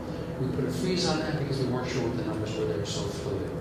And there were 2 criteria we used. You can accept the student at will if there's room in the class. It's not going to overcrowd that class. And secondly, it's not going to require another teacher. Because we had to manage the budget with this as well. And it's worked very well. Principals have now opened the doors and let kids in. And typically it's an opportunity to help a parent or a grandparent. They may have daycare in the grandparent's neighborhood where that school is. Transportation is typically on the parent. They're fine with that. In some exceptions, if we do have a bus running to go right by, that child's home or regular bus stop to the school, we'll try to accommodate. But the practice has been for years that if you get a permissive transfer, the transportation is on you. With all that said, we will continue to monitor this weekly or bi-weekly, and by October 1, that's when we're going to have the report that the state will use to determine all of everything that we do that's numbers driven. The October 1 date is that magic date. Thank you, Bill. Does anyone have any questions for Bill? Just the board, in the second year of redistricting, so we're really using the sister school, trying to from experience as best we could to try to keep 4 or 5 years. But I will tell you, we're going to be challenged. We're going to be challenged for space at some of the schools. Bill said something about a rumor about being 27 in the class. I will tell you, even if you have the money, that it may come to a situation where your classes are going to be larger. Because even if you had the money to create 2 classrooms or whatever, you have no space to put them. So a few years ago, we were talking about the dilemma of without resources, we may be up to 30 because of resources. It's not that we have all the resources, but even if we were, and I keep sending them over somewhere else on the sister school arrangement, we're just gonna have problems trying to divide. These cells will not divide again. Yeah, we added what, You know, two rooms in South Street. So what we're doing, we're on the business of looking at where we can create more interior rooms without creating problems with ventilation and things of that nature. So we're working on it. And today we were told that the alliance districts, again, I'm agnostic as far as where we get our money, is an appropriation to all of the alliance districts of about how many millions? Well, $50 million. $50 million, of which they're broken into categories. We're in the second category. For shovel-ready activities, we'll have approximately $1.7 million to do things that we didn't have money to do, to work with the city, fix tiles, replace carpeting. Jonathan Cozio, if anybody know him, everybody was talking about achievement, and he's saying achievement when there's leaks in the ceiling and no ventilation. Well, that money is to help us fix tiles, do things to make the level of instruction in the classrooms comfortable. So we just were notified today of that. So it'll go to the facilities group and all of that, but we'll work with the city. But that should help us somewhat. But I just put that on the table for you. We're just going to be challenged with space, just so you know. I'm proud of this program. I'll talk a little about what we did. Sure. Last year we spoke about opening up a new special education program at Rogers Park for students that potentially would be outplaced. We modeled it after one of our programs that students had been going to out of district. Is this on? Because I must be hard of hearing tonight. You got to speak closer to the Got to mic. get closer to them. They're cheap. That's changing soon. Yes, Is that soon. correct? New ones are coming. They're on order. Okay. Don't tell us. The program opened up this year. We started with four of our own students, and we just added a fifth, another one of our own students that we were looking at outplacing. The program was very easy transition. The teacher invited the parents and the students in the day before school actually began so that they could see the room. And parents also came in the first day of school and stayed for about an hour, and the teacher spoke with them and showed them around. We brought over 3 of our own tutors that had been working with those students and or other students, and we had them trained to be registered behavior technicians over the summer. They did that on their own time, which is something that a lot of the out-of-district placements are doing now. It gives them just a little extra training to work with our students, and it's really good to have. I have opened it up to other districts. Some have shown interest, but I believe because it's the first year, they're trying to see how it's going to play out. And it's working out really well. The hours are a little modified, so it's a program within a school, but the students don't actually walk around Rogers Park and go to the classes there. They have their own curriculum. It's very vocationally based and community based, as well as working on the academics. So everyone seems We very placed happy it with in the the program. one of the industrial arts rooms, so it was very large. Joe had it modified, and Joe did a great job making sure that it was done before school opened. It's really a beautiful room. They did a great job. We really got a really good contractor on it. Did a soup to nuts on it, so it really worked out really well. so I mean that's our effort to stem off costs, but keep our own youngsters in school because what would be the outplacement per student? About 113,000 a student for the program that this program is modeled after. That's what they charge out of district and where the parents would have been asking for their child to go. So we keep our own kids, we save money, and we're able to use that money for other purposes. And SDA actually stepped up too and gave us a sense we'll call it, they modified some bus runs, so we have to add an additional special ed bus, which was actually really good. So it's on a modified schedule. So let's keep it. Youngsters have their separate entrance. We have it on a staggered time. That's why finding that area is key. And that's what made the parents feel very comfortable. Yeah, the parents, That's great. very positive comments so far. They're very happy with the program, and we have a wonderful teacher, veteran teacher in that program as Always well. makes a difference, doesn't it? Makes a big difference. Yeah, it makes all the difference in the world. Can you say who she is? Yeah, Angie Mahoney, she was a special education teacher at Rogers Park, Right. and she absolutely jumped at the opportunity when we presented it. Excellent. to her. It's nothing like something that really loves doing. It's a wonderful thing to watch. Okay, so that's. Just for information, we had a Thanks, Tim. FRC Family Resource Center that is funded by the state and had been located over at, we had one at Morris, one was over at Mill Ridge. We moved that over to South Street, correct? And we've gotten permission to do that. And the grant's $109,000, it's all information. The board has to make a motion to accept that money, but I'll put it on next time for you.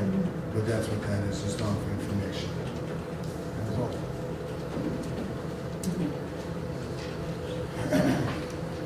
Okey-doke. Okay. 14.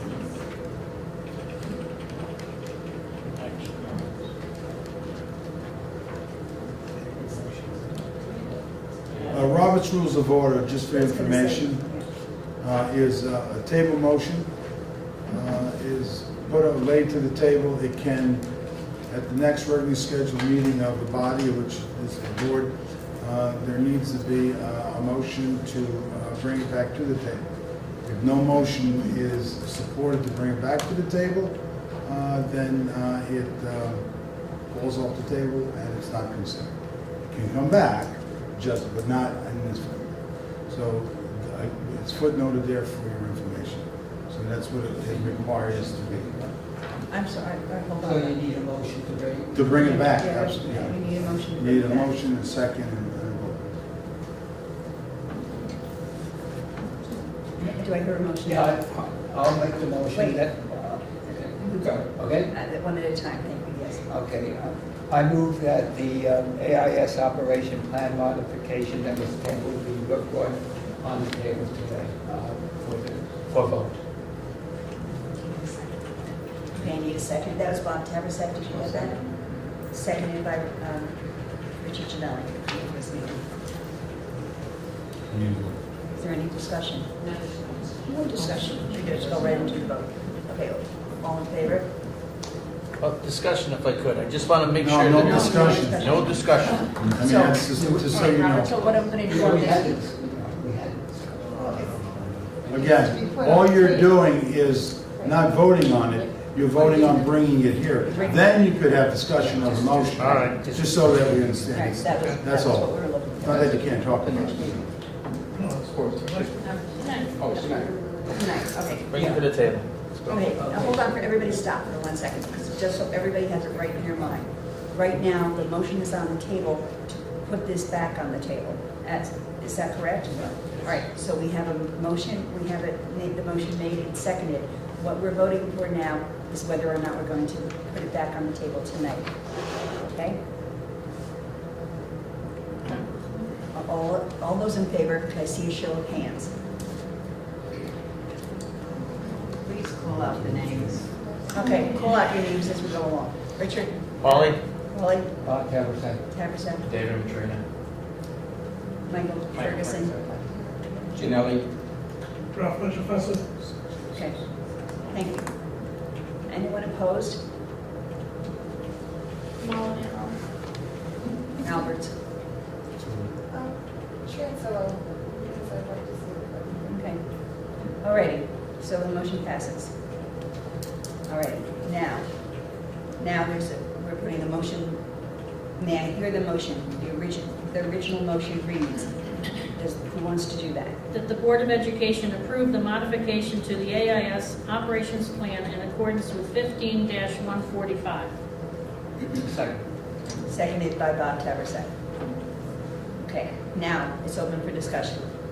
Richard Hawley. All right, so just so that I understand the proposed language, provided they currently have a sibling in the school, they are grandfathered for as long as the older student is enrolled in the school. Is that correct? The younger one goes through too. But you're both right. Right, but once the sibling's in, he's in. That's what I'm If saying. you have a youngster who's, let's say, a kindergarten. Correct. And now the youngster's been there 4 years, now in 5th grade. Right. Has a younger sibling in the lottery.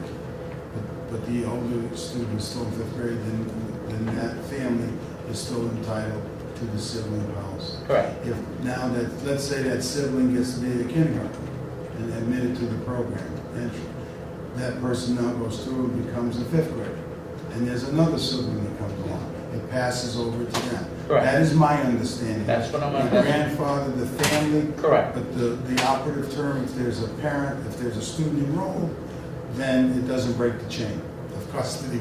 There you go. I hate to use Well, that term. entitlement or preference. Entitlement, but that family's guaranteed, that's my understanding, that they have the sibling policy for them.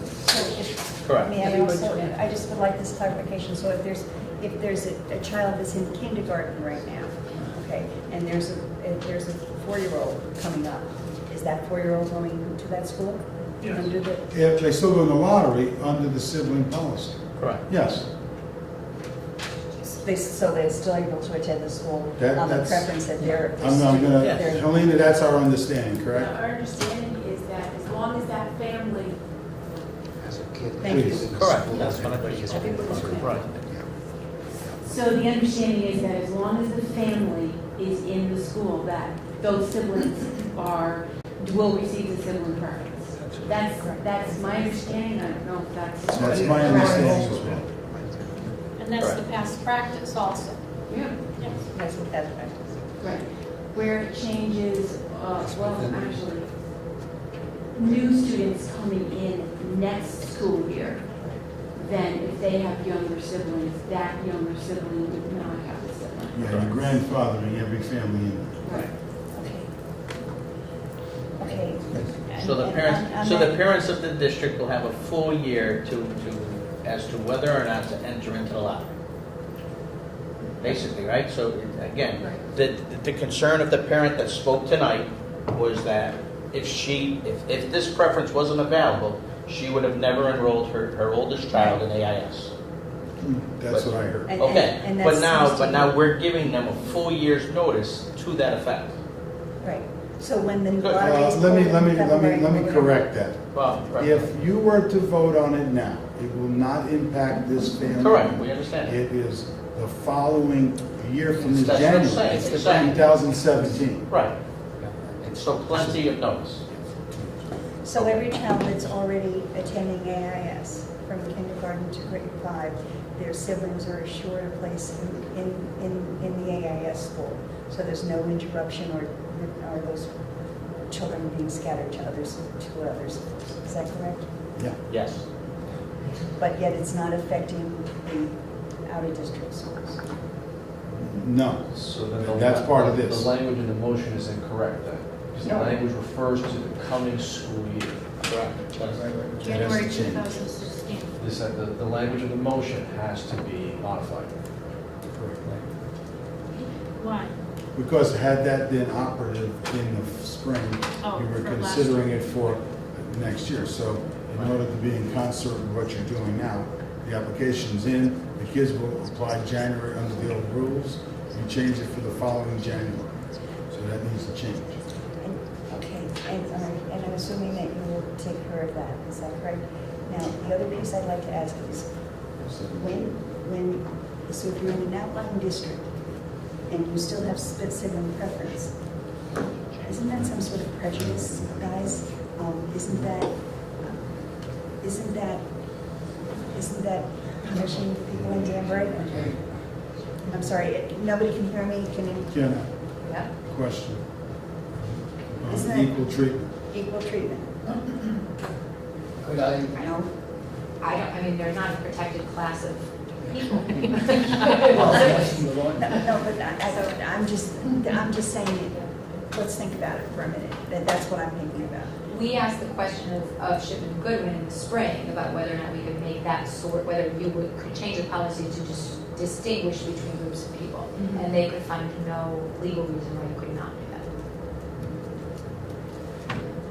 I will say, however, you cannot negate the fact that someone may bring cost, just so you know. But Well, you're just- acting within the scope of advice from counsel. When we all talk about, well, what parents say to us on soccer fields or here or there and the other thing, the questions to me don't come on soccer fields. These questions come on my cell phone 12, 14 hours a day. And that's a big concern to people. Well, why are we being punished? What's wrong with us? It's our school. The bulk of the children are in our school. Why are we the ones that are you doing away? Why aren't you doing away with everybody? Okay, so what is the answer, guys, for that?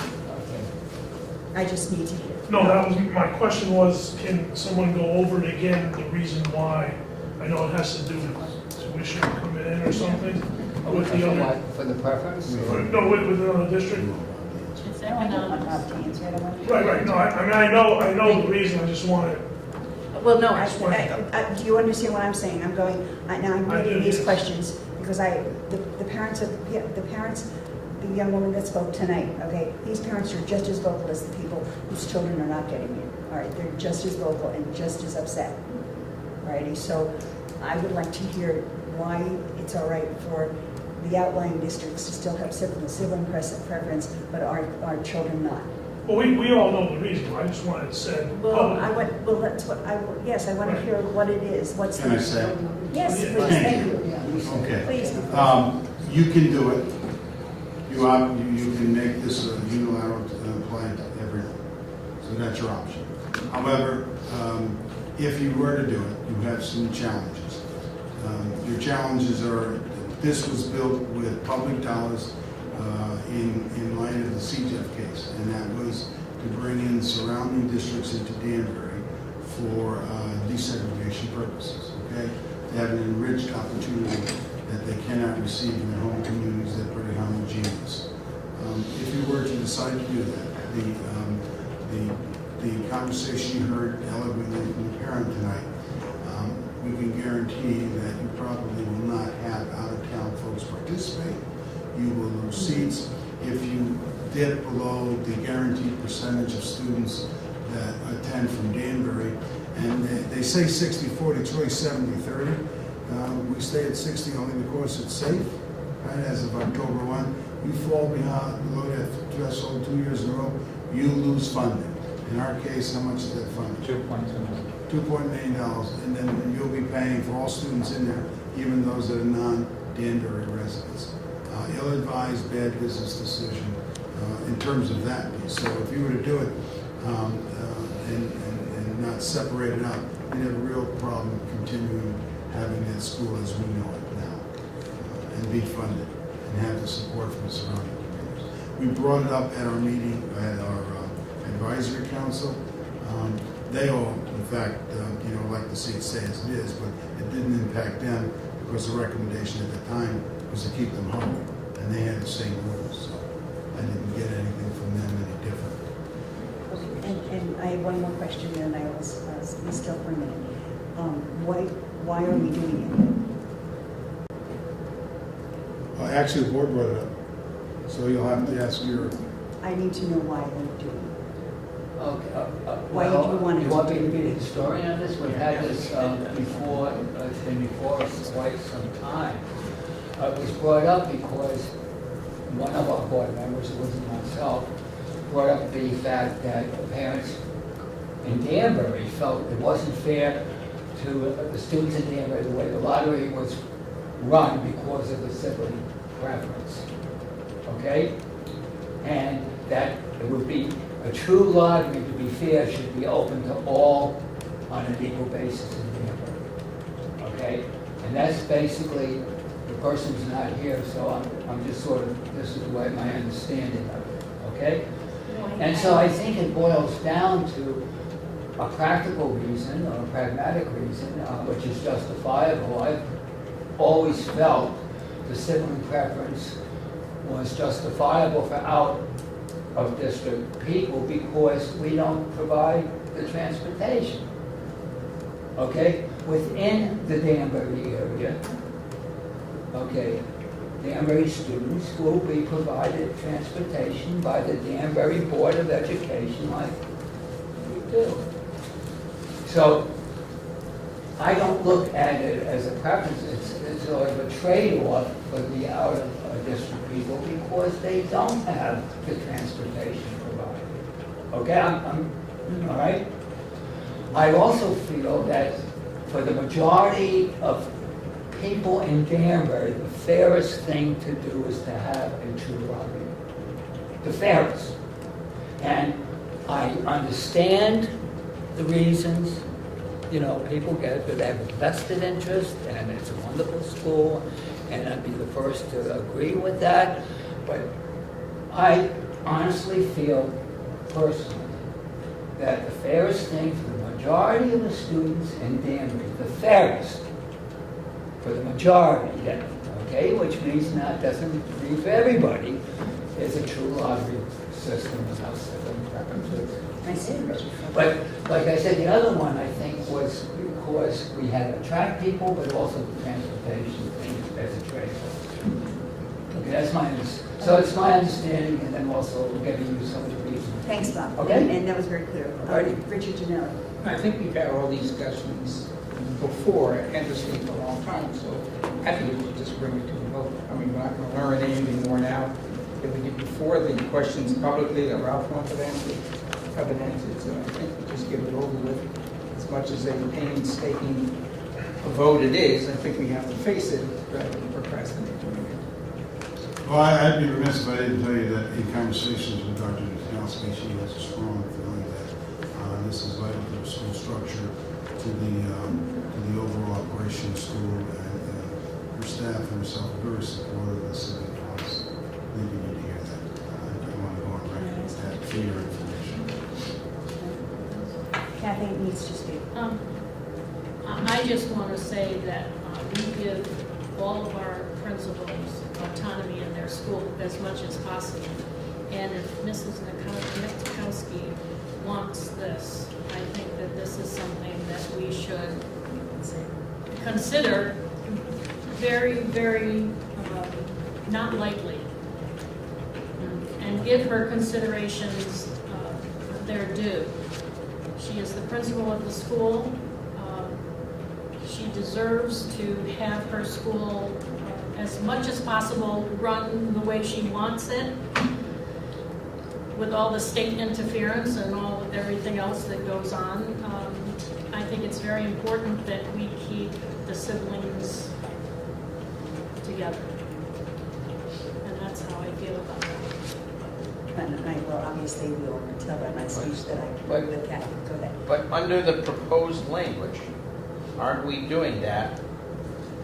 Hold on, aren't we doing that for those students that are currently there? Yes. Yes. So I personally feel we're at a happy medium, that we're grandfathering those families, not just students, but families that are there, so that should they have 3 siblings, 4 siblings, 5 siblings coming down 2 years apart, they're still there. However, it is opening it up, a lottery, in 2 years' time for the remainder of the class, of the enrollment, Still in 2 which years I will be feel divided. I personally think is fair. And we have to put it to a vote. Exactly. Well, that's it. I think I'm exhausted. Does anybody have anything else they want to say? Michael? Just a friendly amendment to the motion, to the policy that we changed 2016 to 2017. Right. I think we have to vote actually. Yeah, Yes, we do. Whoever made the motion, just accept. Yes. Kathy's moving. Just accept the friendly amendment. Okay. So when you read it, just read it in. Okay, did we do that properly, Kim? Yes. Yes. Yes. And if it's not, it'll be fixed. That'll be fixed. Okay, we'll vote by person, please. Richard? I approve the proposed language change. Approve. No. Approve. No. No. Approve. Passes. Can we do that one more time? Can you? Okay. Can I just a show of hands of those that support the motion as amended? 1, 2, 3, 4, 5, 6. Those opposed? 3. Motion carries. The motion passes, sorry. Alrighty, moving on. No, we're not done. We have board chairperson's report, because she hasn't talked to me. Okay. Paving, the cave convention, guys. How many people are going? The dates of this is the 20th and the 21st. Of October. I'll be there on Friday. Oh, well, then you all must be there on Friday. No, I'm just saying, normally. No, it's the 20th, right? November. Whatever that Friday, Saturday, but I'll put it Yeah. on the calendar. It's Friday, Saturday. I've signed up for it. The sooner we know, Yeah, let's we get do a it break, now. right? Yeah, we do. Better Get a prices break and on the everything. price. Yeah. So who else is going? Michael? I would like to try, when do you need to know by? Just give us a week or two. All right? I mean, you, No. the week before you can decide, it's just that if you want to know, Yes. that's all. I'm not sure, I gotta double check. I wanted to, but I had a conflict that day. If I could move stuff around, I Usually go. You know, Becky and I are going. especially sales and hostess. There are, I believe, one or two of our board members might be recognized for the service, I think. Gladys and me. Gladys, you, okay, will be recognized. I'm definitely I think they Oh, do it and at Kathy, the lunch on Friday. and Kathy, because it's 10, she's 10 years too. What did you say? I'm definitely not gonna go. What, because we're out. Horse's tail. Really, horse's tail. It's not what I want to call it, but that's okay. Alrighty. I think that's, I move to adjourn. Oh, no, we have an executive session. Yeah, but we have to adjourn at the end. You gotta move the Make a door. motion to adjourn the public Yes. session. That the Board of Education convene an executive session for the purpose of discussing the secretary's contract. How's that? second?